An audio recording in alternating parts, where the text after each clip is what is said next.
How's everybody doing, man? My Lakers are sold. Damn it. No longer a mom and pop organization. I'm going to talk about, even though this isn't a sports channel, I generally avoid a lot of sports talk, like day-to-day sports talk. I can promise you there's nobody on the internet, including sports shows, unless they played for the Lakers, more qualified to talk about the Lakers than me. You can name your favorite podcast, name your favorite sports, ESPN. Nobody on earth outside of people who played for the Lakers organization is more qualified to talk about the Lakers than me. Because that's my squad. All this memory you see me with, I be talking about music and other stuff.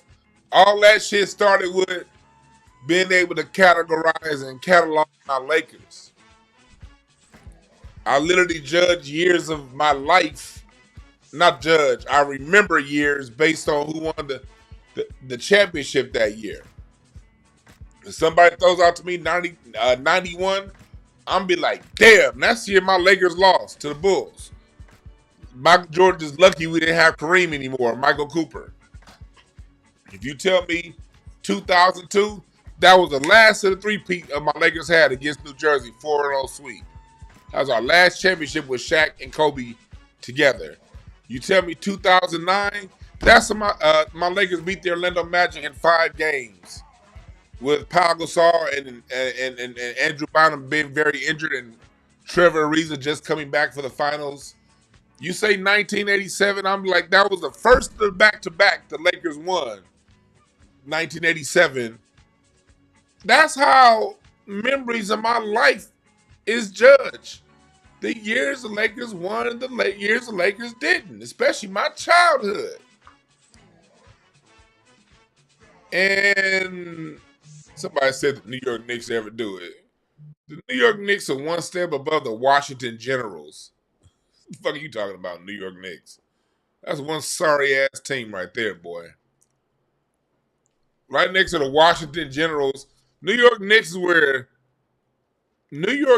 where other teams and players go to have their best games. Wilt Chamberlain scored 100 points against the Knicks. Kobe's double nickel in the Boston Garden. Michael Jordan.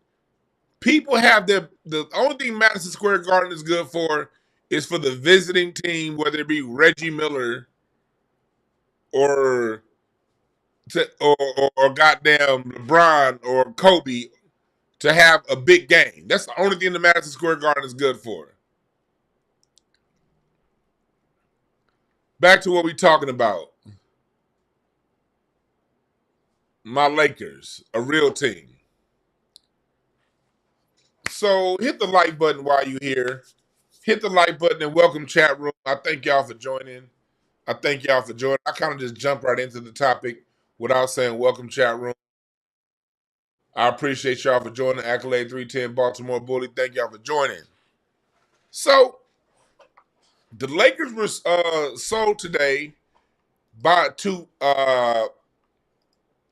Jeanie Buss is going to keep 15% of the Lakers, and for $10 billion, she sold the remaining stake, her stake, to Mark Walter. And as we talk about who he is, you're going to see why. If they going to sell the team, they sold it to the best possible guy. Mark Walter is the current owner of the Guggenheim Group. They're the owners of the LA Dodgers, and they've since made the Dodgers a winning organization, winning 2 championships, especially last year against the Yankees. Hey, last year my Dodgers went through the Mets and the Yankees to win the championship. The same way LA go through hip-hop, go through New York and smash them niggas in hip-hop. You know what I mean? It's an old relic-ass city with a bunch of relic sports teams and a relic hip-hop culture that since the South is 10 times better than New York when it comes to hip-hop. And when it comes to sports and basketball, goddamn San Antonio is better than them. But that's another topic. Mark Walter was the owner of the Dodgers as they ran through the Mets and the Yankees last year in the World Series. He used to have a 27% stake in the team. He's had that stake since 2021. I think he's the guy that bought out a that doctor that had a few percent ownership in the team. And his company, the Guggenheim Partners, has over $325 billion in assets. And in today's NBA, with the contracts that are out there right there, and the decline in ratings and viewership, you know, it's good that the Lakers are going to have those kind of assets behind them. You know, he also owns the WNBA Sparks. I don't give a shit about women's basketball. He also owns Chelsea FC. That's one of those soccer teams, the Women's Hockey League, and a Cadillac team in F1 racing. So he's an overall sports guy. Jeanie, she's still going to be the governor of the team, you know, at least for a little while. And so that's basically what it is. So let's get back to why this is important, man, because I'm from LA. And if you're from LA, the Lakers are a core part of your heart. You dig what I'm saying? I ain't talking about you niggas that moved here when you were 30. I ain't talking about you cornballs. I'm talking about the people who were born in the womb. I was born in Torrance Memorial Hospital. You know what I mean? My daddy was born in LA and my mom. I'm talking about LA people. We deserve better than what we've been getting. But the reason why we deserve better is because Dr. Jeanie Buss gave us so much. Dr. Jeanie Buss bought the Lakers in 1979 from Jack Kent Cooke. He bought the team in 1979 from Jack Kent Cooke. I'm going to pull up a picture of Dr. Buss. And the year he came in as owner, Dr. Buss drafted Magic Johnson. The Lakers brass, like Jerry West, they wanted Sidney Moncrief, which wouldn't have been a bad idea. Sidney Moncrief being the original point forward of the NBA.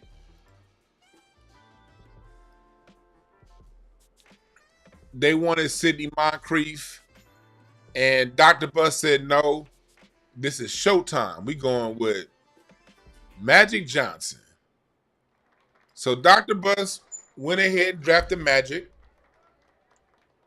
And in Magic's first year and Dr. Buss's first year, Magic won a championship, and it was on from there. It was on from there.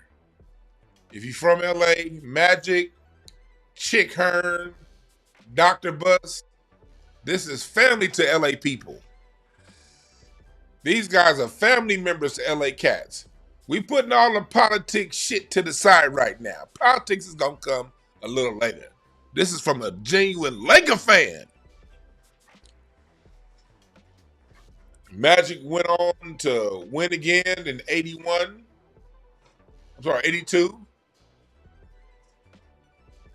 Then he went on to win again in 85, 87, and 88.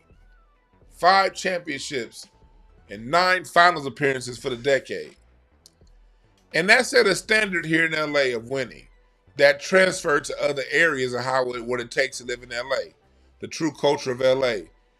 Magic was about glitz and glamour, but Magic and Jeanie Buss was about glitz and glamour while winning. You had to win here in LA. It wasn't no win some fake ass bubble ring and then miss the playoffs next year with this new lower LeBron standard these new niggas got. I don't know y'all. Y'all ain't Laker fans. You cats that say, well, he won you a ring. Shut the fuck up and listen to a real nigga talk. We talking about the real Lakers. Dr. Jeanie Buss set that standard. You had to keep winning. And then when the Lakers won back-to-back in 87 and 88, the new standard in LA was back-to-back. Everybody had the back-to-back t-shirts. My dad still got his back-to-back t-shirts with the big heads. This is 85. This is, that became the standard in LA. Even playing old. Kareem was old. When Kareem was in his early 40s, 40 and 41, still winning back-to-back championships. When the Lakers lost in 89 to the Detroit Pistons, when Kareem was 42 years old, and it looked like Kareem's days was done, do you know what Dr. Jeanie Buss did? Dr. Jeanie Buss put Kareem in the expansion draft for one of these expansion teams coming in. I think that was the year that Charlotte Hornets and Orlando Magic was coming into the NBA. The Hornets and the Magic were coming into the NBA, and Dr. Jeanie Buss put Kareem up for expansion because, hey, thank you for the 5 championships, sir, but you old. You can't win no more. Gotta go.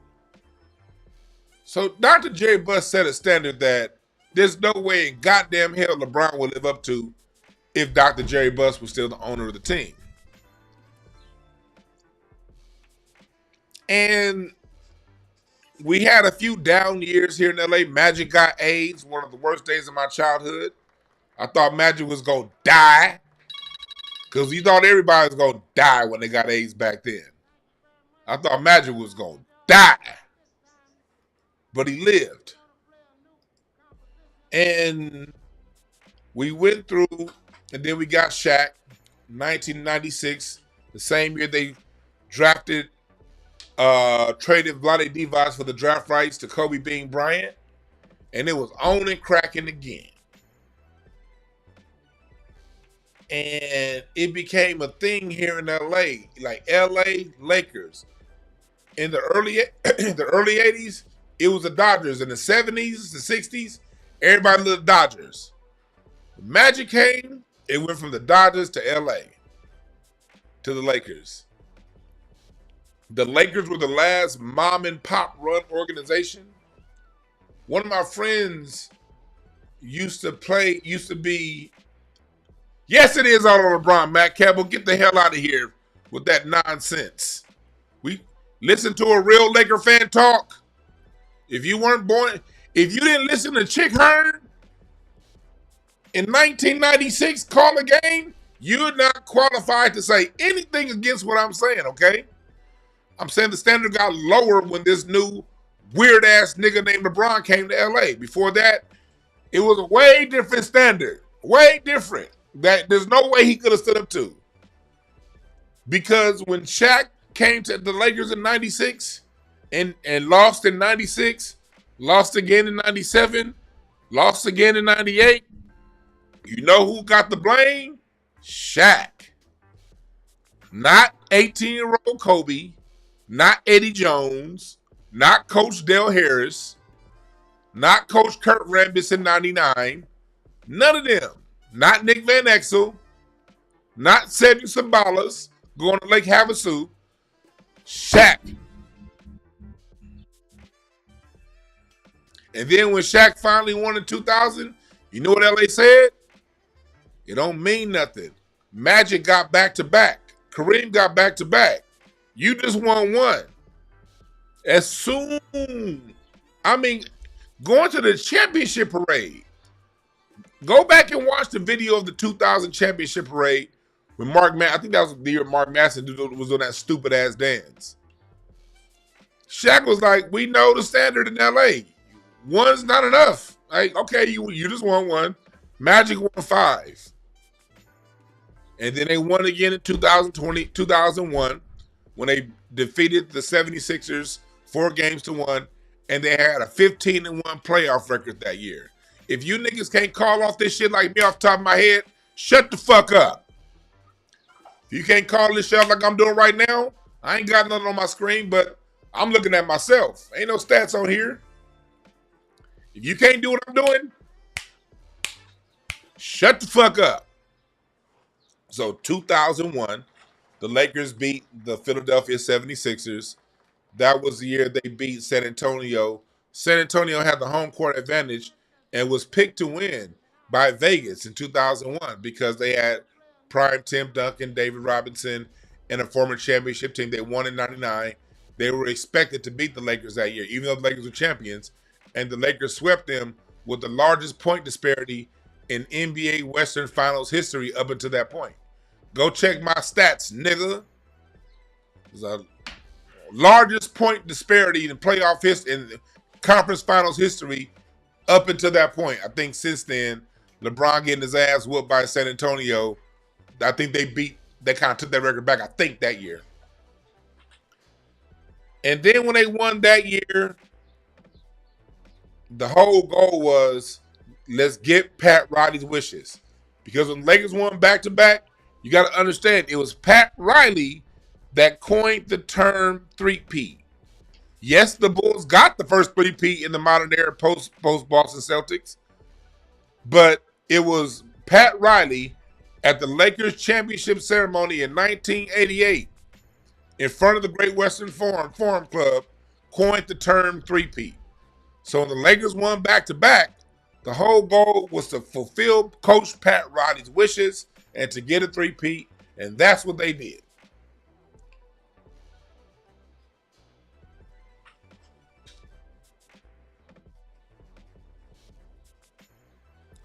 People, as Bron Sexual said, nigga was already old. Were you here earlier when I said that Kareem was 40, winning back-to-back championships? You think the Lakers give a fuck about age? If you too old to win a championship, get the fuck out of here. It's cool. But LA is not the place to live out your glory years. Unless you somebody like Kobe Bryant who gave us 5. Kobe gave us 5. So we was like, all right, you can. Kareem got put in the expansion draft when he couldn't win that last one. And then when Magic got AIDS, they had to blow the team up. Back to what we're talking about. The whole point is, I'm talking about the standard that the Lakers had here in this city at one point under the ownership of Jeanie Buss's father, Dr. Jeanie Buss. This was very real. This standard didn't get torn down until LeBron got here. When LeBron got here, all his weird ass fans from Cleveland and Miami came with him and was like, "Oh, let's cuddle this grown man." Ooh. LA was never the place to be coddled. Never. Hell, even Pau Gasol, when he played like a hoe against Dallas, LA was like, yeah, you just won 2 championships, but get the fuck out of here. He played like a hoe against Dallas. Dirk Nowitzki was killing Pau Gasol. Oh yeah, Pau Gasol, thank you for the 2 championships. Bye-bye now.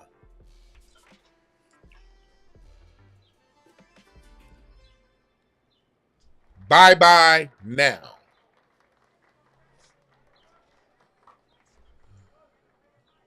No, Matt Campbell, that's not fair to say. Because Dr. Buss was still in charge when he wasn't in charge anymore. The standard was still high when Kobe was there. It wasn't because of Dr. Buss, because Kobe won 5 championships. And we saw what the NBA did to us. Lakers fans had some kind of compassion. The NBA fucked the Lakers over. Dr. Buss made his last great move, getting Chris Paul, trading away Pau Gasol and Lamar Odom for Chris Paul, and the NBA came in and said no because of Dan Gilbert bitch ass in Cleveland and because of Mark Cuban in Dallas. They're like, we just had this lockout. How do you let the Lakers see? What the guys to understand is realize this: the Lakers are so great. One of the reasons why the NBA had the lockout in 2011 was to stop teams like the Lakers from always winning. Let's come up with these deals, come up with these supermax contracts that entice players to stay home. Because if we don't come up with these bogus ass new rules for a contract, the Lakers are just gonna get our best players. So that was a major part of the lockout, and it was Dr. Jeanie Buss that helped end the lockout because Um, David Stern, before the lockout, players shared a 57% cut of the revenue. All the revenues that they came in, the players got 57%. The owners wanted it to be 50-50. And the players union wanted to keep it at 57%. And so what they ended up doing was they came up with a middle ground, and the split was 52.5% to the players. And so the reason why they stopped at 52.5%, because the rest of the owners were ready to go through the whole season. It was Dr. Jeanie Buss that called David Stern and said, look, man, we can lose our whole fucking league. We got what we wanted. We got a reduction in salary. Let's go with it. Go with it. And so they say that Chris Paul deal, Knicks, in a lot of ways was David Stern, and the NBA sort of putting it to Dr. Jeanie Buss. You know, like we could have got more money. So this is what was going on. So going back to the Dr. Buss's ownership of the Lakers, one of my homeboys used to be an assistant coach with the Lakers. My boy Rashid Hazard. Y'all look up Rashid Hazard. He's a son of the great Walt Hazard. I remember one time, this is back when the Lakers were winning championships, that second championship run. My man Sheed was an assistant coach with the Lakers. And they owed him some money for some workouts. They owed Sheed some money, and he hadn't gotten it. So we hanging out, playing NBA 2K. I think we was playing like 2K10. She gets a call. Who is it? It's Dr. Jeanie Buss.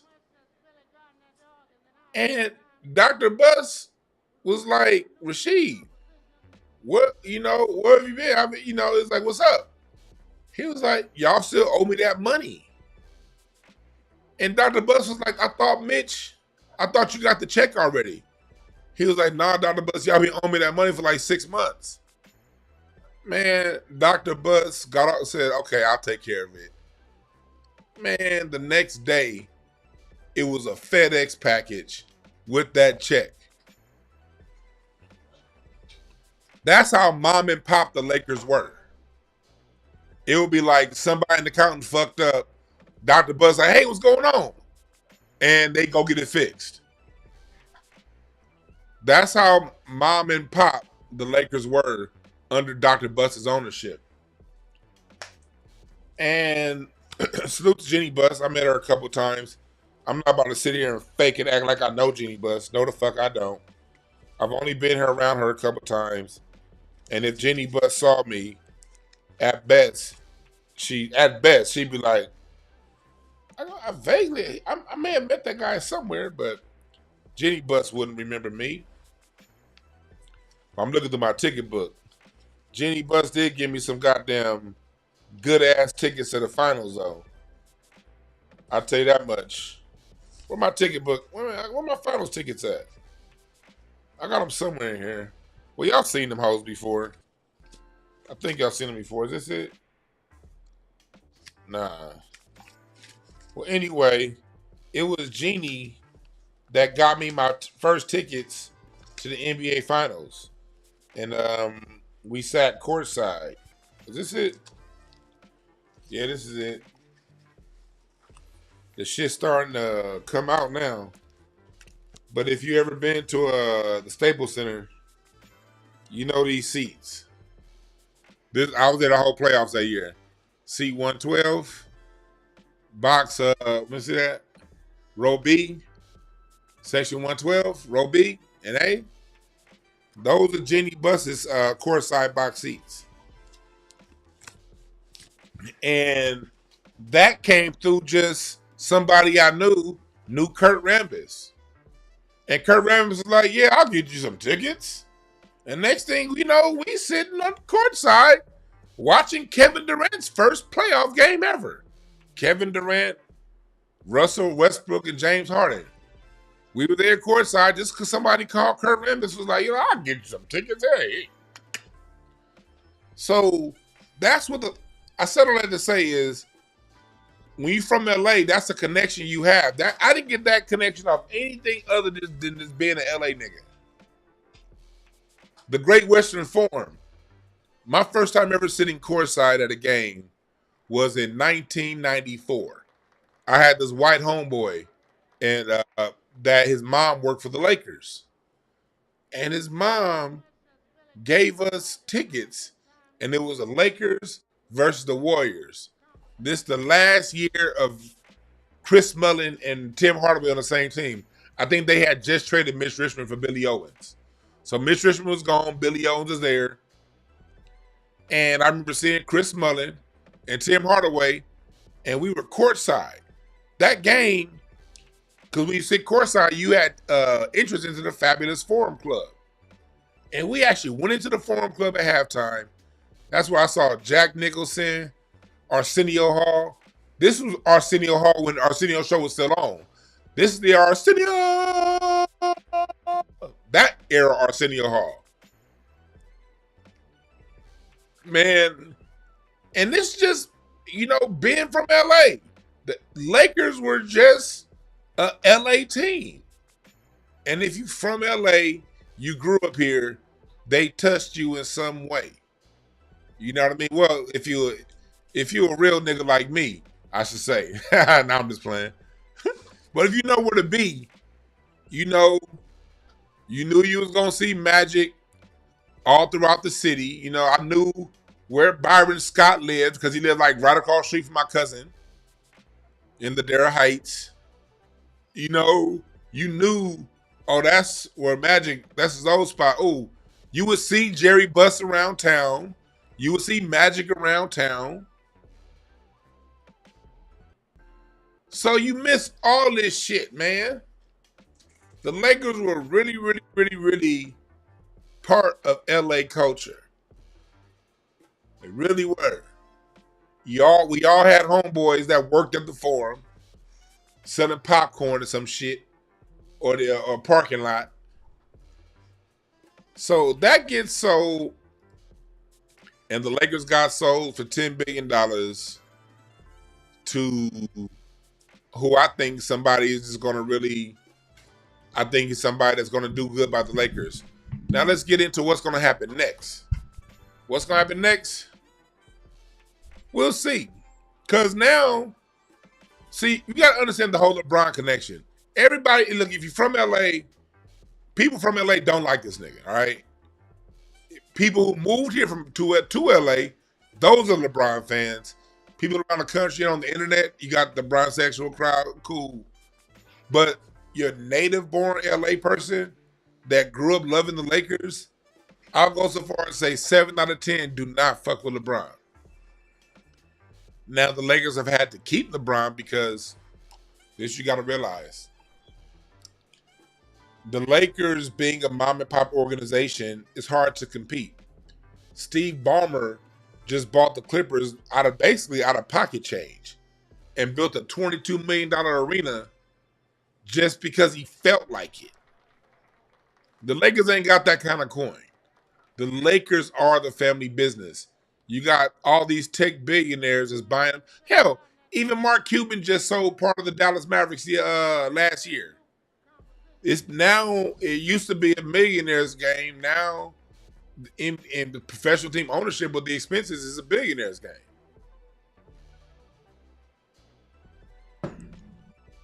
It's a billionaire's game. And the Lakers did not have, under Jeanie Buss, do not have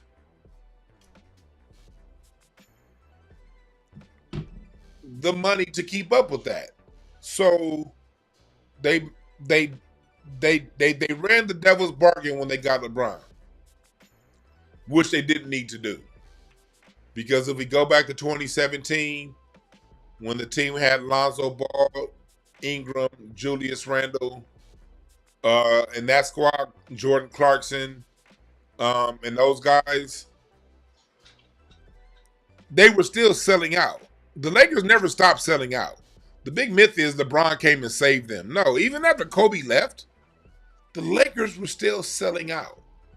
What people don't understand is The largest attendance in NBA preseason game history, go look it up. The largest attendance in preseason game history was at the Thomas and Mack Center in Las Vegas when Lonzo Ball had his first game after being drafted by the Lakers. Everybody wanted to see Lonzo back then. And that was the highest attended preseason game in NBA history. I'm not preseason, not preseason, summer season, summer game. I said preseason, summer league. The highest attended summer league game ever was the Lakers with Lonzo Ball and Ingram. So the Lakers were already selling out.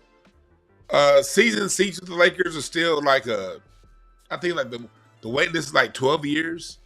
And the wait list was still 12 years after Kobe left and before LeBron got there. The wait list didn't get any shorter. Games still sold out. Games were still highly rated. Okay? So, in that sense, LeBron didn't bring anything to the Lakers.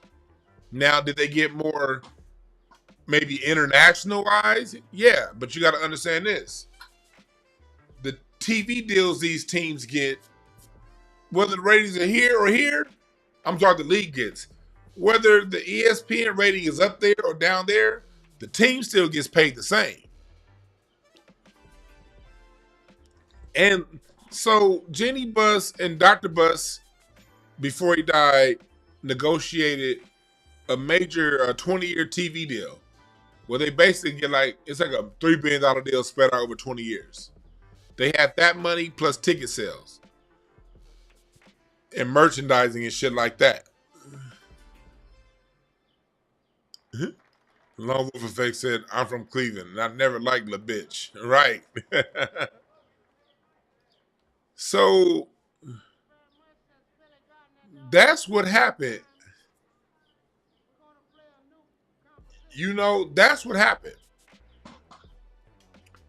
The Lakers got LeBron, and the issue, this when the issue came with LeBron. See, we didn't mind, you don't mind losing when your team is at the bottom of the salary cap. Like they're not over cap space. When the Lakers were in the middle of the league when it came to league pay, of course you're gonna lose. The issue came when all those players that Mitch Kupchak drafted, and even some of the players that Rob Pelinka drafted, when those young players got traded away, and then they brought in all these other people. They brought in AD, Max Dill. Then you trade Alex Caruso, just help you win a championship, and you let him go, walk away, so you can trade and get Russell Westbrook. What happened under Jeanie Buss's ownership was her and Pelinka, when they got LeBron James, they allowed LeBron to run the show, and that's the problem. And people will tell you, I wasn't on this channel yet. I was more so on Facebook back then when it happened. I told people, when you bring LeBron in, now you have to switch everything out. Now you got to get rid of Lonzo. You got to get rid of Ingram. You got to get rid of Kuzma. You got to get rid of this young core who's about to win a fucking championship tomorrow. By the way, young core still in the NBA now. You got Caruso, Oklahoma City. You got Thomas Bryant in Indiana. I mean, you got still. You got Kuzma still balling with Milwaukee. Them players Lakers drafted are still in the NBA balling. And then you take on all this salary, but LeBron asked them to make those trades, and that's why I still blame Pelinka and Jeanie Buss, because Dr. Jerry Buss would have said, no, fuck you, go win. That's what Jerry Buss would have said. I'm not getting rid of young talent for old talent. Dr. Jerry Buss never did that. When Shaq was getting to that point to where he wasn't staying in shape anymore, when Shaq got to that point to where he wasn't doing what he needs to do, Dr. Buss got rid of Shaq. Shaq was still in his prime. Dr. Buss said, get the fuck out of here. I'm going to stick with the younger Kobe. That's what Dr. Buss did. It wasn't none of that, oh, but that's Shaq. Oh, he has this 16 triple doubles and blah, blah, blah. No, nigga. You bullshitting. Get the fuck out of here. That's what Dr. Buss did. Get the fuck out of here. Win, baby, win. And Jeanie Buss, not heeding her father's advice, traded away all of those young assets. And they got Russell Westbrook, and the Lakers didn't even make the fucking playoffs. See, I haven't been looking at the chat, but I'm sure there's some bronzexuals saying, well, LeBron won. He won one championship. Nigga, that was a fake bubble, and they did not make the playoffs the following year. They won a championship, and this stupid motherfucker, the Lakers had a chance to sign DeMar DeRozan and keep Caruso, keep Kuzma, keep all them. KCP, because DeRozan would have taken a $7-8 million deal, but it was LeBron said, no, we don't want DeRozan. We want Westbrook.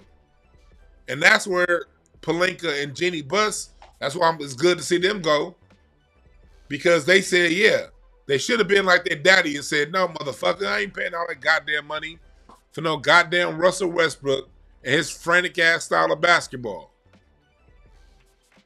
And what that did in this, when we were talking about this whole sale situation, what that did was it put the Lakers in a financial hole. It put the Lakers in a financial hole. And it's been a hole that they since haven't been able to give out because they didn't make, you got 3 max players and didn't make the playoffs. How LeBron get 2 of the max players and didn't make the playoffs? And then the next couple of years, you barely make a play-in tournament.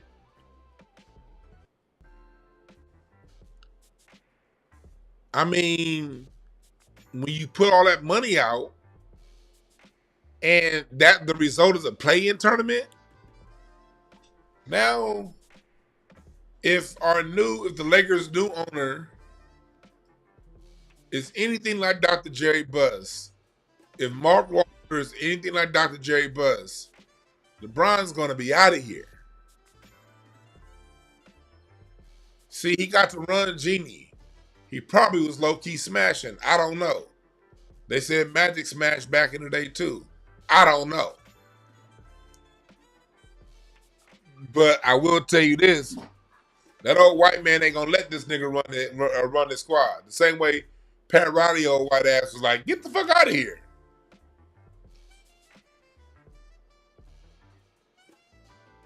See, when Dr. Jerry Buss owned the team, you didn't have this kind of soft shit. The hate. I grew up in an era where grown men can have conversations and be like, oh yeah, I don't like that guy. And it's not hate, especially if they're telling the truth. Now, if you lying, oh yeah, nigga, you hating. You making up shit, you hating. LeBron did not make the playoffs with Westbrook and Anthony Davis. That's not hate, nigga. It's a fact. Facts aren't hate. See, the old school Laker fans grew up, we saw Kobe win a championship with a broke fucking finger. His ring finger was shaped like an S. We used to boo Shaq. I remember it was a game in 1998 at the Great Western Forum, Portland Trail Blazers versus the Los Angeles Lakers. And Shaq was slow getting back on defense. And Arvydas Sabonis' old Russian ass was beating Shaq up and down the court. You know what Lakers fans did? They booed the fuck out of Shaq. Boo! You suck! In LA, we didn't call that hate. We called it was a standard that was set by Dr. Jerry Buss. Either you met the standard or you didn't. No matter who it is. When Shaq left the Lakers and it was Kobe still standing, you know Kobe got booed at Staples Center like 2 weeks in a row. The first 2 weeks of the season. Lakers fans wasn't saying, well, at least Kobe gave us 3 championships now. Kobe gains us 3 championships now. We should just love on him and suck his dick. Like you grown ass niggas be saying. No, it was like, oh shit, okay, so you got Shaq ran out? And we losing? Alright. Go back to the Christmas game that year. When they played against Shaq. When they did the introductions, there were people still booing Kobe and cheering Shaq. Lakers fans didn't start fucking with Shaq with Kobe until he scored 81.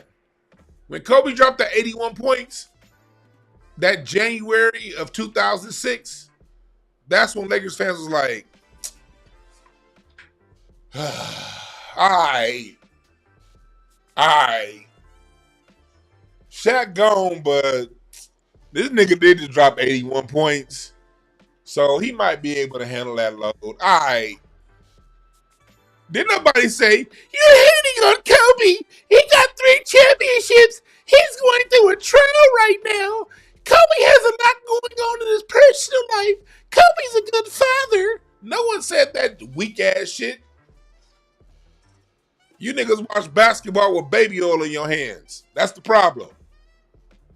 You Diddy basketball watching ass niggas. And that's what happened when LeBron came. When LeBron came, the standard got lowered. You went from men who watch basketball with a beer in their hand to men who watch basketball with baby oil in one hand and a pink martini in the other. That's what happened.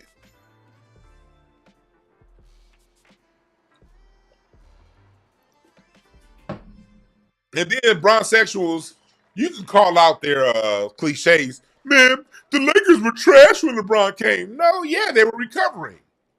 We wanted to see that. We wanted to see Julius Randle, who just lost in the Western Conference Finals, by the way, who just took his team, the Minnesota Timberwolves, to the Western Conference Finals, by the way, who just took his team to the Western Conference Finals, by the way. We wanted to see Julius Randle mature here. We understood. We saw Kobe come up. We saw Kobe in 96, 97, 98.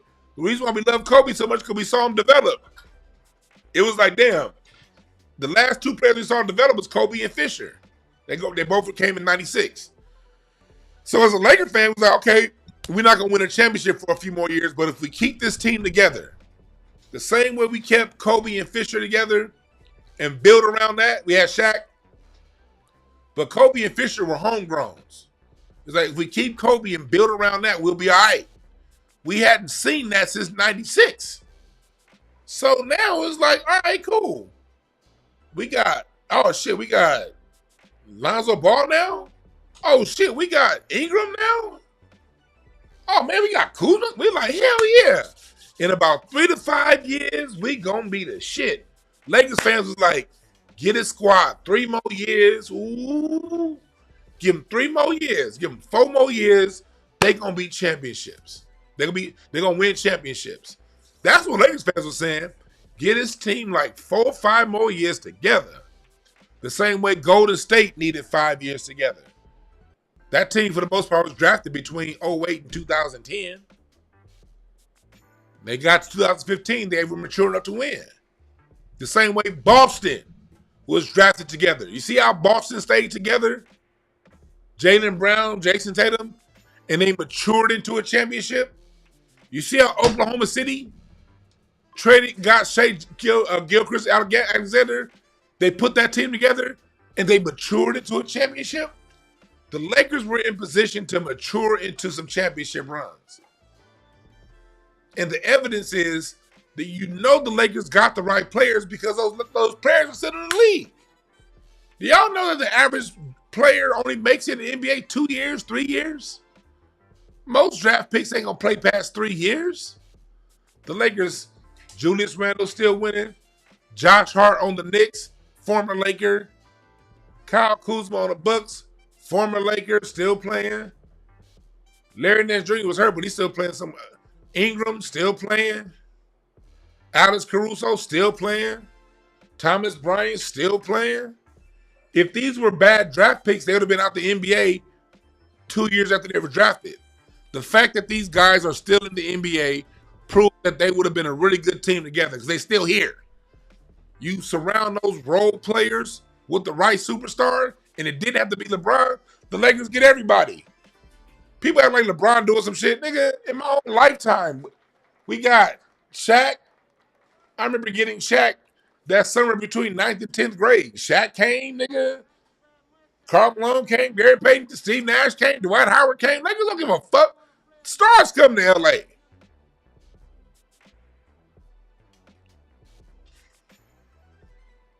Stars come to LA.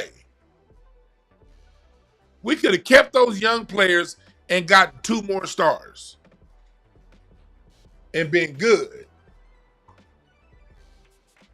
Stars come to LA. And one thing about here is they are all held to the Magic Johnson standard, the Kareem standard, the Kobe standard, and that the Shaq standard, the Pau Gasol standard, the James Worthy standard. Win multiple championships. If you do, we love you forever. If you don't, get the fuck out of here and bring in somebody who can. That was always the LA philosophy. And that's why I'm the most qualified person to talk about this topic on the internet. Because the rest of you niggas was living on the East Coast somewhere or somewhere else. Y'all didn't see this shit. Yeah.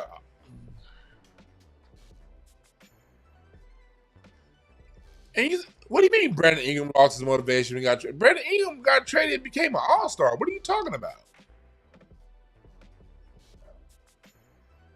Brandon Ingram became an all-star after he got traded. Brandon Ingram didn't lose no motivation, and Brandon Ingram got hurt because he's shaped like a 16-year-old girl. That bony-ass nigga. I always said Brandon Ingram is like he's built like a prepubescent chick. Like this nigga is built like Caitlin Clark. That's why niggas say he lost motivation. Nah, even with the rapper, he got hurt.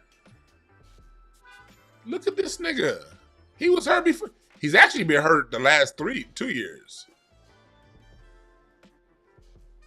Brandon Ingram, look at this nigga.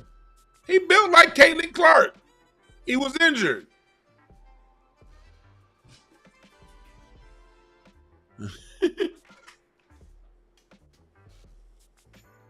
So the worst thing that could have happened to LeBron was coming to LA because we got to see the real versus the marketed. And you really got to see up close and personal that LeBron James at the end of the day is for the most part a marketing hype job who was given the greatest teams ever on paper and still failed more often than not. And now on the podcast he has with Steve Nash, you have LeBron saying that championships are overrated. When this the same guy who left Cleveland to do what? Win championships. It just didn't work out in your favor. Because the championships that matter, you wouldn't have been saying not 2, not 3, not 4, not 5, not 6, not 7, not 8. You stacked the deck and you thought that Dwayne Wade would be able to take you to deliver you there. Unfortunately for you, Dwayne Wade's body broke down in 2014.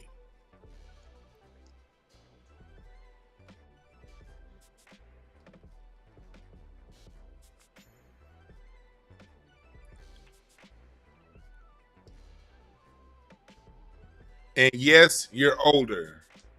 That's fine. Get the fuck out of here.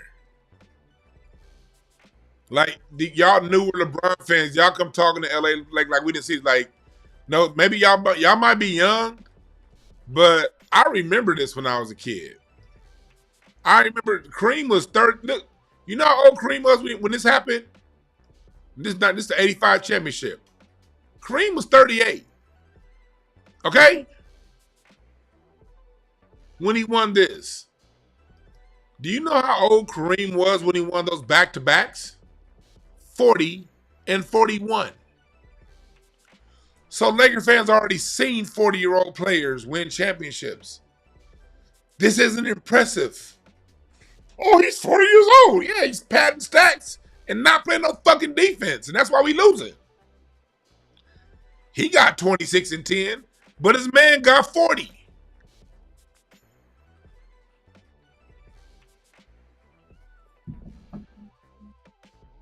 Yeah, okay, yeah, LeBron got, and this is how LeBron gets his stats. You Bron sexuals don't even know how the fuck basketball works. This is how LeBron gets his stats. Let me show you. First quarter, in basketball, teams don't really tighten up defense to the fourth quarter. Last 5 minutes of the fourth quarter. First 3 quarters, if you're on that superstar level, if you're one of those upper echelon level players, you can, for the most part, score anytime you want in the first 3 quarters. Because defenses aren't keying in on you like that. So LeBron will come out and get 11 in the first quarter, 2 assists. Second quarter come, they put him right back in the beginning of the second when the other team's players are resting their stars. He'll come in, or they bring him in with a minute left. They may take LeBron out with like 3 minutes left or 4 minutes left in the first quarter, bring him back in with a minute left. So he's playing against the second team. And then now he's going to score like another 8 or 9. So now at halftime, he has 20. And then and then what he's also going to do is he's going to make sure he get at least 7 assists. And by halftime, he has 20 and 7. Beginning of the third, LeBron going to come out, kill it, get a quick 8 points. Now he got 28 and 9. But it's still 5 minutes left in the third quarter, and the game is only tied. But LeBron has 28 and 9. The other team goes out, starts the fourth quarter. They go on a 10-0 run. LeBron's in the game. Instead of doing something to stop their momentum, break it up, he starts passing it. I'm going to pass to you. I'm going to pass to you. I'm going to pass to you. And if those players make the shots, then, okay, the Lakers stay in the game. But if they miss, the Lakers go from down 6 to down 16. Then LeBron subs out. Lakers down 16, 17, 18, 19, 20. They bring LeBron back in with 5 minutes left in the game. Lakers down 20, 21. Other team doesn't stop playing defense because they have 21 points with 5 minutes left. LeBron go back in there, score 7 quick points, and you'll be looking like, Lakers are down 20. What the fuck is he doing in the game with 3 minutes left? Oh, LeBron James scores again. Oh, now he has 42 points.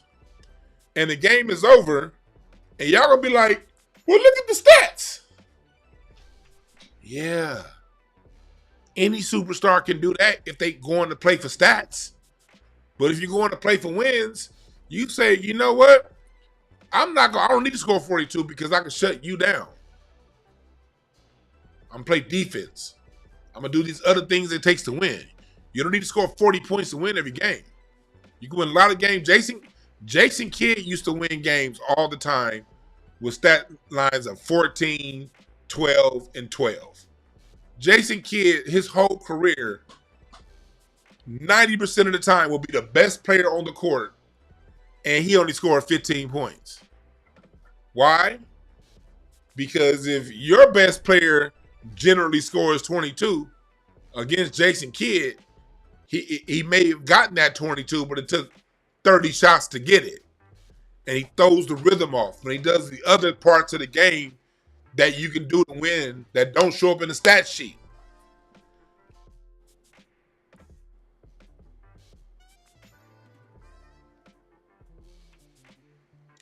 But that happens when you know basketball. Most of you new Laker fans and you Bronsexuals don't know basketball.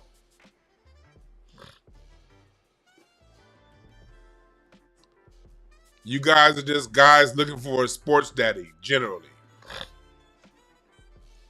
You need somebody to worship.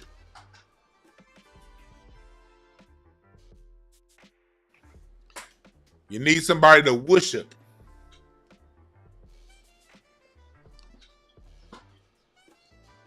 So hopefully LeBron is gone too, because the new owners, they don't need him to be successful. The Lakers are going to get top ratings regardless of who's in that seat. Regardless of who's in that seat. And the reason why you little weirdo fans are like this is because, yeah, y'all get mad at Kobe fans, but Lakers fans saw Kobe tear one shoulder in a playoff game and shoot the rest of the game with his left because he tore his right shoulder. We saw that. You can't make us unsee that. We saw him take a lesser Laker team to beat the Boston Celtics, a team that LeBron went to go form a super team with in Miami because he couldn't do it in Cleveland, even though his team had the better record.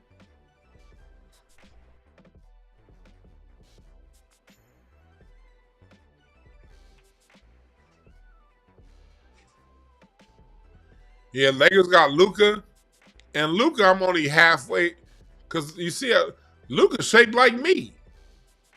I don't know how long Luka gonna last being fat as me. So Luka, I'm kind of 50-50 on myself. I'm ready to get back to the Lakers standard. Get LeBron out of here, and let's make it to where your merit is your wins.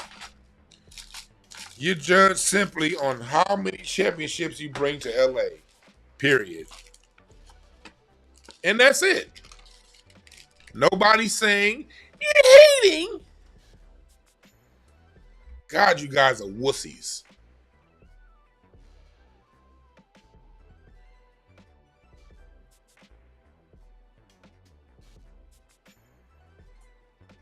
Guys are some fucking wussies, man. This is sports.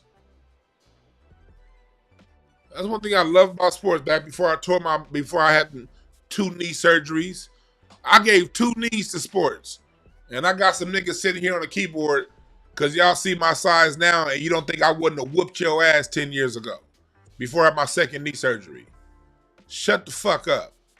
Took knee surgeries to take me out. Not any other nigga on the court. And then none of you niggas coach nobody like I did to the NBA. Unless you can say, hey, I've got these players to Division I college with my help on the basketball court, you shut the fuck up.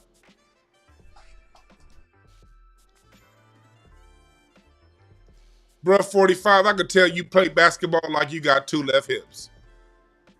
If you don't sit your Vlade Divac crossover having ass down, nigga, you play like an autistic Jeremy Lin. If you don't sit your ass down, nigga, only go right. And when you go left, I bet you every time you go left, it's to pull up.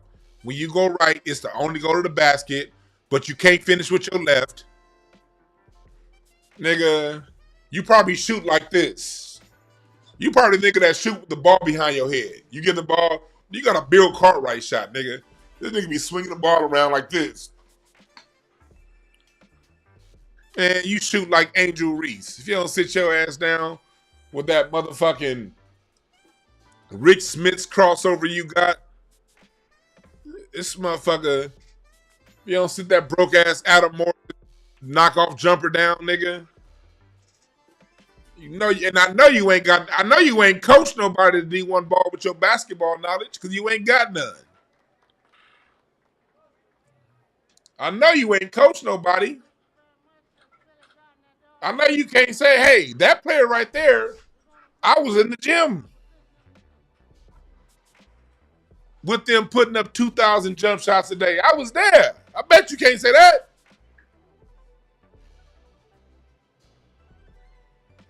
This nigga over here talking to me like he know basketball. Nigga, if you don't sit your... Nigga, if nigga, if you don't goddamn... sit your Jerome Kersey crossover having ass down, nigga. Jerome Kersey can hoop. Now, that nigga could dunk on you like a motherfucker. He can hit that 3, too. That nigga's crossover was cheese.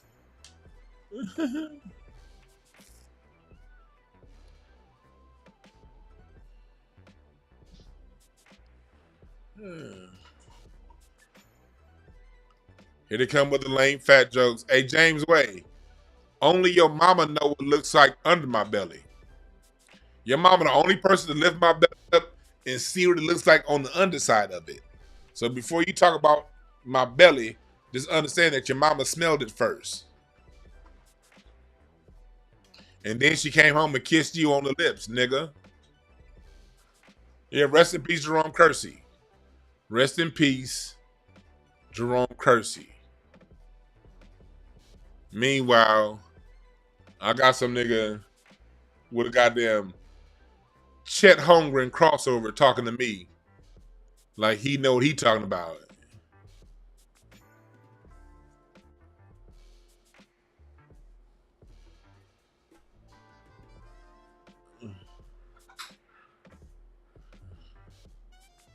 Fuck out of here, nigga. Mm-hmm. Hell yeah, Bill Cartwright mid-range.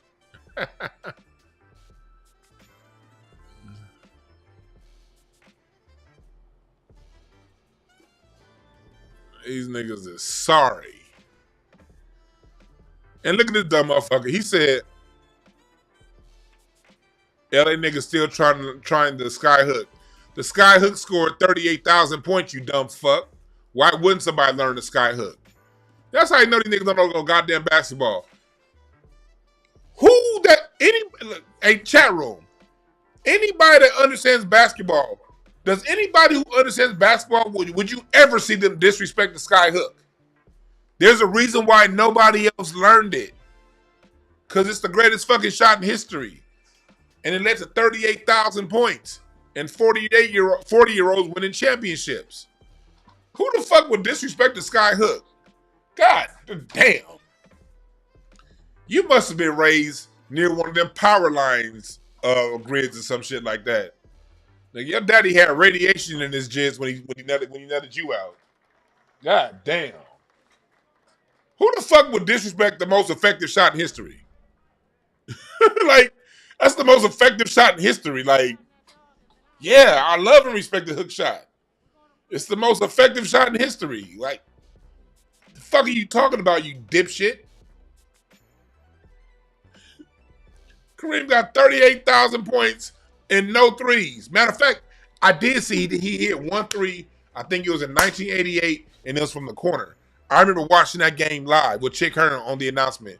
Hey, chat room, tell me, hit me back, chat room. It was either 87 or 88 when Kareem Abdul-Jabbar hit that corner three-pointer. I remember watching that shit live.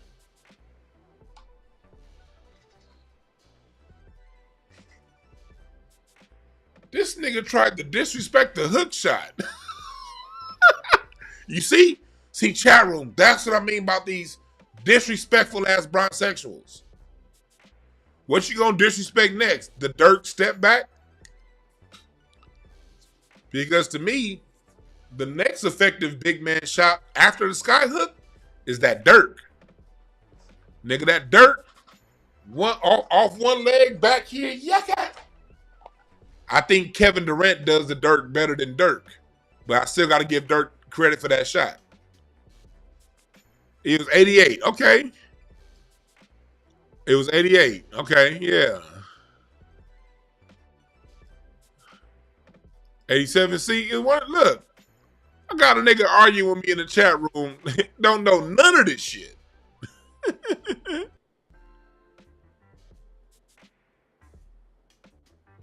Yeah. What you gonna disrespect next, nigga? The finger roll? Man, this nigga trying to bring the finger roll back. Man, hell yeah. One of the most beautiful shots of all time. Yeah. Yeah. You know how much skill it takes to hit a finger roll, nigga? It's the reason why Steph Curry's the only nigga in the NBA right now. Him and Kyrie are like the only two niggas that can still hit a finger roll.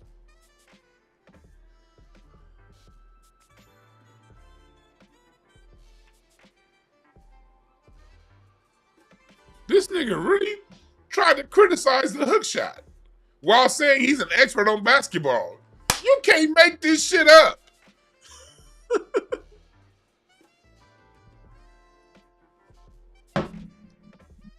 You cannot make this shit up.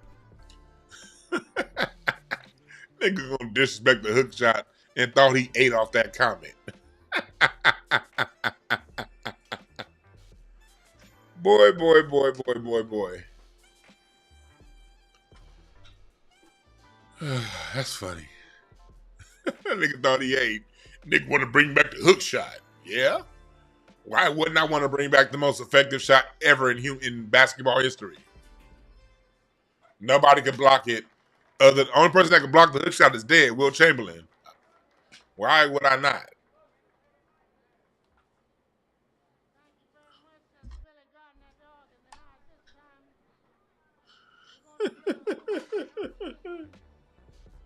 Oh shit, that's funny as hell.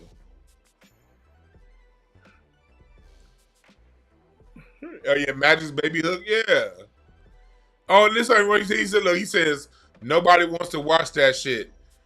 Nigga, do you understand that when Magic and Kareem was hook shotting, that's what got people to start watching basketball? Again, these bronsexuals don't know shit about basketball. Fool, that's when people started watching. The baby hook. Magic was most bakeable starter. Magic in that hook shot era is the reason people started watching basketball. Before the hook shot era, goddamn it, baseball and hockey was ahead of not hockey. Baseball and football was ahead of basketball. Basketball got ahead of baseball during the hook shot era. The fuck is you talking about? Nigga, do you understand that the NBA in the last 10 years has had a 50% decline in viewership? So what the hell you mean don't nobody want to watch? The NBA has had a 50% decline in viewership since 2013. Coincidentally, that was the year Kobe tore his Achilles. Kobe had a mean hook shot too. Don't sleep on Kobe's hook. Do not sleep on Kobe's hook. Yeah, this nigga, these bronsexuals just dig themselves a deeper and deeper hole. Yeah, those are the heights. Like the NBA is literally in decline the last 10 years. That's why NBC is about to pay Michael Jordan $40 million a year to be an announcer, to get people to watch again, because they don't want to see this soft shit that you niggas is trying to defend. Everybody teaming up on the same team and all that weak ass shit.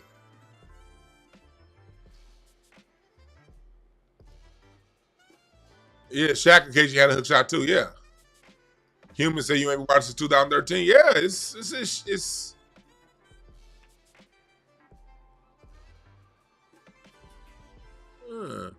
no, it's not because nobody watches TV. People still watch TV for sporting events. Sports. The last thing that people still watch TV for is sports. They don't watch sitcoms like that. They don't watch game shows like that. They do watch sports. Okay? And other sports are all getting record highs in viewership. The NFL didn't have a 50% drop off in viewership. Think about that. The NFL didn't drop by 50% because the NFL is still putting out a good product regardless of them soft ass hits.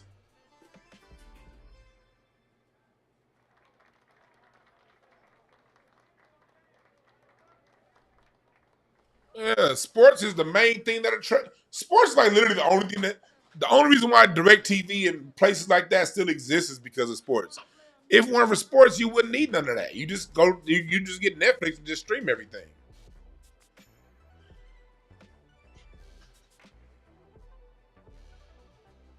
You see how every single point LeBron dude tried to make, it was just so easy to knock down. And that's why we're saying, is LeBron next? Is the game on now? It ain't on now. They pay tomorrow, right?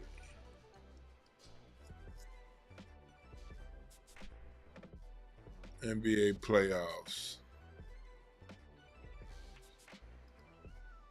Hell yeah, Netflix gonna have it. Yeah, okay, yeah. I thought they weren't paying that. Yeah, they pay tomorrow. I thought so, because I wouldn't be. I'd be watching that game right now. I was like, I know they ain't playing right now. And what? I've been like, all right, see y'all later. See Siakam got a little sloppy with a dribble. Williams running ahead of the pack, goes in and throws it down. ESPN? That's why I don't even log on ESPN no more.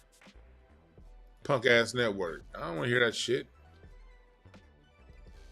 Anyway, I want to know what some of y'all think. I'm about to log off. I'm going to do a Q&A later on from the garage.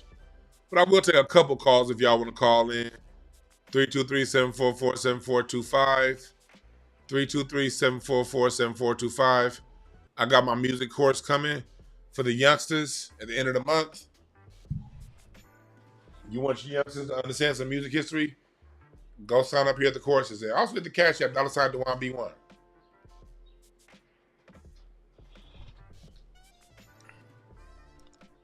Yeah. Trade LeBron and Bronny, right.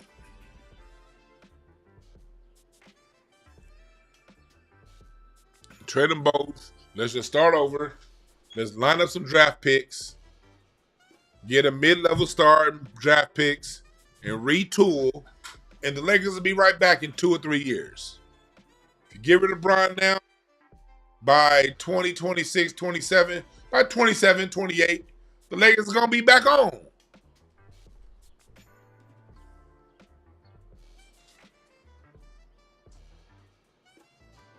Ah, damn, you're right. He does have a no-trade clause. Fuck. Hell no, you don't trade. And I love KD, but you don't trade him for KD old ass. You trade him for some young, low-priced talent. But the biggest thing you want is draft picks. You're looking for role players and draft picks. Call back. I didn't even see you call. Call back, caller. You're looking for role players and draft picks. You're not going to trade LeBron star for star. You're going to trade him for some shooting, some defense, and some rebounding. And you're going to get high draft picks. And then over the next 2 summers, you might be able to get 1 star one summer, another star the following summer, while at the same time, those young role players you have, because a superstar ain't nothing without shooting. Let me tell you a chemistry of a basketball team. Whenever you have a great star, one second, caller, whenever you have a great star, you got to have shooting. The reason why Oklahoma didn't work out with Russell Westbrook and Kevin Durant was because they had Andre Roberson non-shooting ass in the corner and Kendrick Perkins useless ass down low and Serge Ibaka's sometime make it, sometime don't shooting, and Russell Westbrook, what the fuck kind of shot was that around them? So you got to have like a Kyle Korver. When LeBron went back to Cleveland, he had Kyle Korver, who at the time was the 3rd greatest shooting guard of all, had the 3rd most threes of all time. Hill, shooter. When you have shooters, that create floor spaces for lanes of your superstars to work. If your superstar don't have open lanes, there is no him being a superstar. You got to have shooters. So trade LeBron for shooters, rebounders, get some good draft picks, and we'll get some stars. What's up, caller? What's the name? Where you calling from? Yo, this Ivor, man. What's up, brother? What's up, Ivor? What's on your mind, my brother?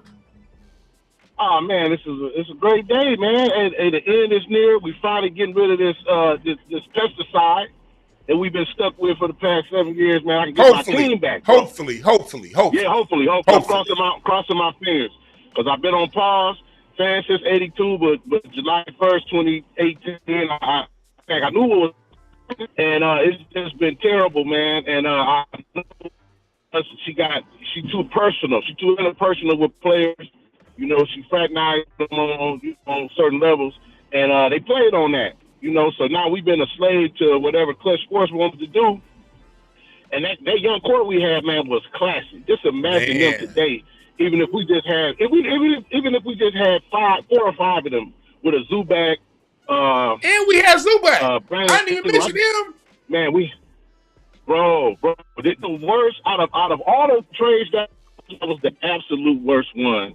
Cause who did they give for Zubac? Was it Troy Murphy for like half a season? It was that white. It was that white boy that they said could shoot. They didn't make not one goddamn shot, and it was gone at the end of the season. He's somewhere busting tables right now. And Magic is the one that did that, and he tried to stand on it like he really did something. But that's all part of the LeBron system. He's got to have shooters and spot up players and people to minimize in order for his game to thrive. And in LA, you don't do that. You gotta stop player that can get everybody involved. People say what they want to about Kobe, but Kobe, if you think about it, Shaq, Gasol, Bynum, and Odom all had their best years playing with Kobe Bryant. So if he's such a ball hog and he's such this malcontent, how is that possible? You go back name a player that LeBron made better. Go back to that second championship run. Those role players were all out of the league within 2 years of leaving Kobe. Shannon Brown, gone. Yep. Jordan Farmer, gone. Farmer. Sasha Vujacic, gone. Pau Gasol, yep. He went to a good Chicago Bulls team, didn't make the fucking playoffs. I mean, lost when he did make the next year, lost. Went to San Antonio, lost. Pau Gasol just became a regular ass forward again. Like Lamar Odom was at a bunny ranch and crack and shit. You know what I mean? These niggas was like, and the worst part about it was, okay, Gasol wasn't old. Gasol was still in his late 20s. He wasn't old. He was late 20s, early 30s. Early 30s, like 31, 32 at max. So he wasn't old when he left. Yep. And then Shannon Brown in his 20s, Farmar in his 20s, Sasha Vujacic in his 20s. Those were all players that, if they were that good enough to win a championship, they should have stuck around in the NBA for another 10 years. The only one that stuck around for another 10 years was Trevor Ariza, my high school teammate. Now, we didn't hoop together, but my high school homie, Trevor Ariza. Yeah. And then, like you said, Bynum. Look at Bynum, man. The last thing we knew about Bynum was he said, "Oh, they got a bank in every city." Yep. But we never got no footage of playing to make no money after that. Philadelphia, Cleveland, was it? Yes, we had a standard that was set in LA. That was the preeminent franchise that had preeminent players who played for the fans, who went out there and gave it their all. They did not make excuses. They didn't sit back and let other people take credit or push blame on other players. They was real leaders. Yeah. He's done everything the opposite of what this franchise is, and that's why it's time, man. It's got to end. It has to end, and hopefully this new regime will come in and they'll clean this up like they did with the Dodgers. Yeah, they cleaned the Dodgers up real well. So, and with him already being a previous 27% minority owner in the Lakers, he understands Laker culture. Yeah, and I think this has been in play for a while because she knows she's laying over her head. Yeah, we talked about her brother Jim, how bad he was, but Jim wasn't as bad as she is. I was mad at Jim, but he wasn't this bad. Jim wouldn't have done this. No. Right. Jim, he kind of was. If you think back, we was kind of the way the money was set up. We really couldn't make a whole lot of moves. I don't blame Kobe for not taking a cut because he wasn't playing with nothing, and they wasn't making no move. Man. So why would he take that? So yeah, hope, like I said, we can get everything back to normal. They can go ahead and build a fly-by-night grabbing with lads and putting people together. That's all under Clutch Sports. Like that whole Clutch Sports thing. The league should be under investigation for allowing them to exist the way they do. The league should be under investigation and for letting them put in their own media personalities at ESPN and Fox Sports. Yes, and then the way they moving and shuffling players and coaches, that's a conflict of interest. Man, so, you ain't lying, that's why I'm at, bro, man. Yeah, I had to touch on that, man, and hopefully, like I said, we had this conversation next year, and that fraud and his son, they'll be up out of here, and then we can go ahead and build a real team again. Real talk, man. Thanks for giving us a call. Always, brother. Take it easy. Yes, sir. See, that's how traditional Laker fans talk. You saw how you say you've been a fan since '82. That's how we've always talked. Long before LeBron got here. That's how we talked about every player. Even that summer that Kobe was threatening to leave, it was like, on one hand, we agreed to not help him, but shit, if you want to be here, bye. Lakers fans have always been very cold like that. Like, you don't want to be a Laker. You don't want to win. Get the fuck out of here. And now you got LeBron saying shit like, well, it's not about championships now. It's about, man, it's about me getting nigga. All right, ain't about championships no more? Nigga, double the fuck get out of here.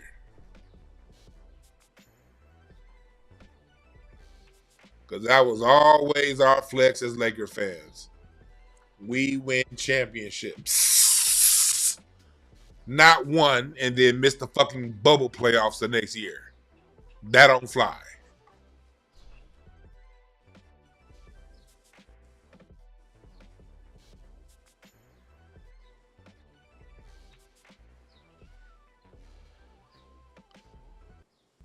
That don't fly. Then you get these people saying, "Is LeBron the owner?" You guys don't. I know you guys just ask that question, say that because it's an escape. It's like hitting the escape hatch. Everybody knows that's why his nickname is Le GM, and that's why we Laker fans over here mad at Rob Pelinka and Jeanie Buss for allowing it to happen. The reason why we're not too mad, we're no brown sexuals understand this. The buses are the Lakers. The Laker fans always want to see a bus on the Lakers. But Jeanie lowered the standard. She listened to this motherfucker. Go back to 2021 when the Lakers were ready to sign DeMar DeRozan. They could have signed him and kept the championship core together.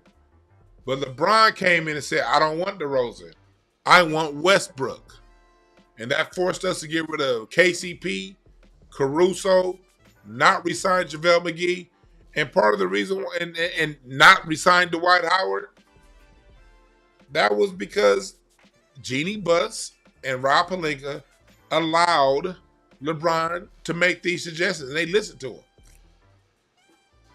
That's why I wish we still would have had goddamn Pat Riley. He tried to do that same shit in Miami when he tried to get Eric Spoelstra fired. He had a meeting with Pat Riley to get Eric Spoelstra fired, and Pat Riley was like, "Nigga, get the fuck out of my office." So yeah, we blame Jeanie and Rob Pelinka too, and that's why we're not mad. Like, yeah, it is Jeanie's fault. Jeanie, listen to this nigga.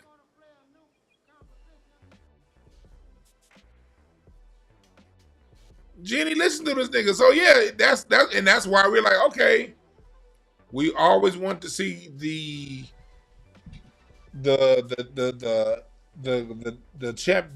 team with the buses, but not if a bus is fucking up.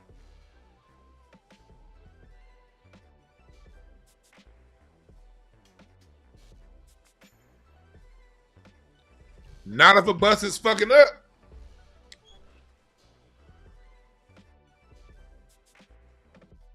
Hell nah. Pat Riley wouldn't have gone for that Bronny drama. That weak ass shit. And then you got the weak ass fins. Well, he talking about Bronny because he in the NBA, nigga. That's why. Never mentioned the nigga's name when he was in high school nor college. You in the NBA, 1. 2, you on my Lakers.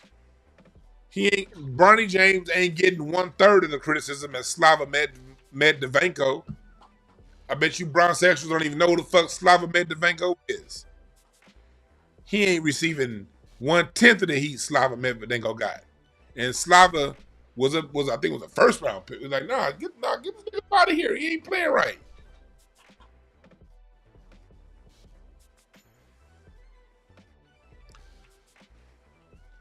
So the cool thing about the new owner is, again, he's also the current owner of the LA Dodgers. And if you've been watching baseball, my Dodgers just won the World Series. The new Laker owner is all about winning. Mark Walter is a winner. And we know it through what we see with the Dodgers. So LA is already familiar with him. He got $385 billion war chest to deal with as the president of the Guggenheim Group. He's not going to allow Jeanie Buss to be manipulated by a fraud that just wants to stat pad it. He wants to wear a Laker uniform so he can stat pad for himself. While us real Laker fans got to sit back and watch this bullshit.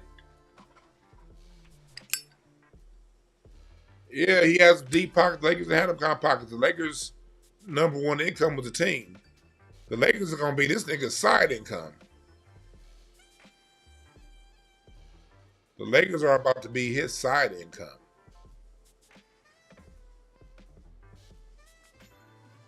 So yeah, that's what it is.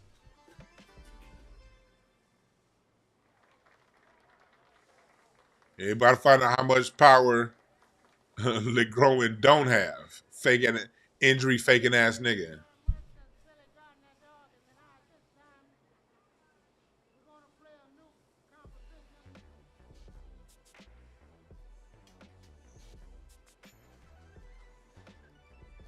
What's his hometown? Is it Cedar Rapids, Iowa? Uh, no. Bronny's not better than Jello. He's not. Jello didn't stick with the team because they hate his dad. And he's not quite as good as LaMelo. LaMelo and Alonzo are too good to ignore a successful father. Jello, without them hating LeVar so much, would have been a 40th pick, and he would have stuck in the NBA for probably about 5 years, and then been out.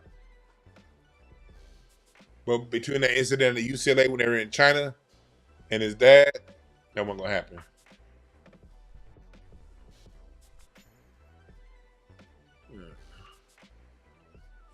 Yeah, hit the Cash App. Appreciate you, Ebony. Oh, John, appreciate the Cash App. Yeah, hit the post birthday. We had a birthday set. I was grilling yesterday. Yesterday was my birthday on this motherfucker. Hit me for the post birthday celebration.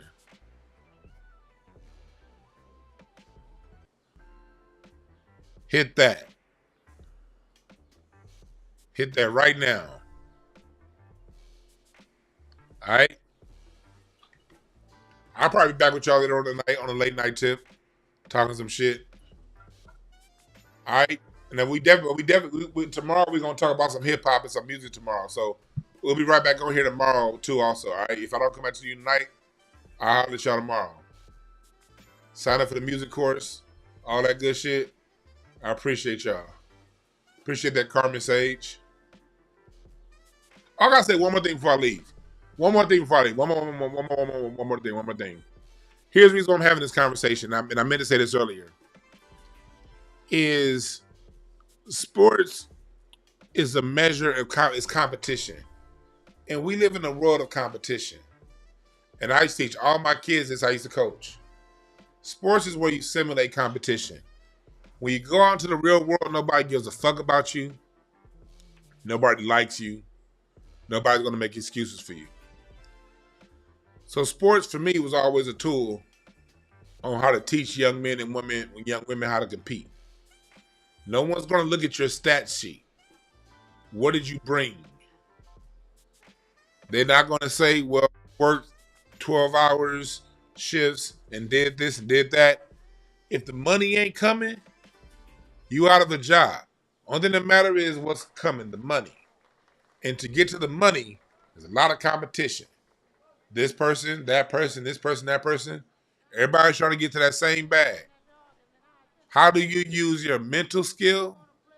How do you use your physical skill? How do you use your wits to overcome whatever obstacles that are going to get in your way of getting to the bag? And we use sports as a simulation for that. Good defense, so what? What are you going to do? You can't cry and say they're playing good defense. No, nigga, beat them. That's why you play sports. And in real life, what they did was they tricked everybody's mind. When they joined Dwayne Wade and they started that super team era shit, it went from beating your competition to being friends with your competition. And in real life, you're not going to be friends with your competition. Now, unless your competition is buying you out, Now, if they buying you out, then yeah, they'll kick your ass. Yeah, here's something. Get the fuck out of here. There's no being friends with your competition. In business and life, people out here to compete with you. You're not going to have that many friends out here. You got to get to where you got to get to, and you cannot allow obstacles to get in your way. And if an opponent or something seems bigger than what you're capable of, then it's your job to get better. That's how life works. They don't care. Do your cable bill people care about you being a good father and a good husband? Does your car note? Does your rent? Do any of these people that you owe money to, does any of this shit care about anything going on with you other than bring home the motherfucking bacon? So for me, my love for the Lakers, with the traditional Lakers before the last 7 years, was my squad was a dope simulation of how life is. Either you make it or you don't. And if you don't, you're not going to have a legion of whiners giving the world excuses as to why you didn't make it. No, you're just going to be remembered as a loser. Okay? All right. I'm out for real. Y'all have a good one.